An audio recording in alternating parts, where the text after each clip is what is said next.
একটা দুঃখজনক বিষয় হচ্ছে বাড়িতে বউ শাশুড়ির ঝগড়া হচ্ছে, বউ শাশুড়িকে খুন করে ফেললো অথবা শাশুড়ি বউকে খুন করে ফেললো। ভাই ভাইয়ে ঝগড়া হচ্ছে, এক ভাই আরেক ভাইকে মেরে ফেললো। বাবা ছেলে ঝগড়া হচ্ছে, একজন আরেকজনকে মেরে ফেললো।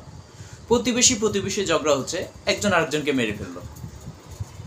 ছাত্র ছাত্র ঝগড়া হচ্ছে, বন্ধু ঝগড়া হচ্ছে, কথায় কথায় একজন আরেকজনকে মেরে ফেললো।